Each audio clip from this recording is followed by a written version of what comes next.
सोलापूरकरांना दिलासे देणारी बातमी. पावसाच्या आगमनाची चाहूल, आकाशात ढगांची गर्दी.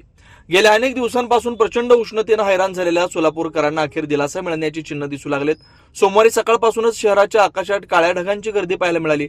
दुपारपर्यंत ढगांनी संपूर्ण आकाश व्यापून टाकल्यानं वातावरण सुखद गारवा निर्माण झाला आणि नागरिकांमध्ये पावसाबाबत आशा निर्माण झाली. यंदा 7 जून पासून सुरू होणाऱ्या मृग नक्षत्रात पावसाची अपेक्षा होती, मात्र तब्बल 15 दिवस उलटूनही पावसाचा एक थेंब न पडल्यानं नागरिकांचा शेतकरी वर्ग चिंतेत होता.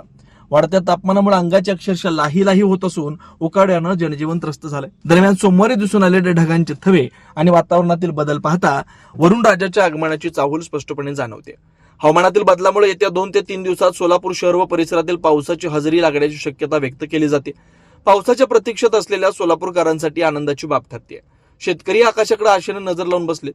पाऊस झाल्यास उष्णतेपासून दिलासा मिळण्याबरोबरच खरीप हंगामाच्या कामांना वेग येणार आहे. त्यामुळे आता सर्वांचं लक्ष वरुण राजाच्या आगमनाकडे लागलंय. काळ्या ढगांनी सोलापूरकरांच्या मनात आशेचे नवे किरण निर्माण झालेत.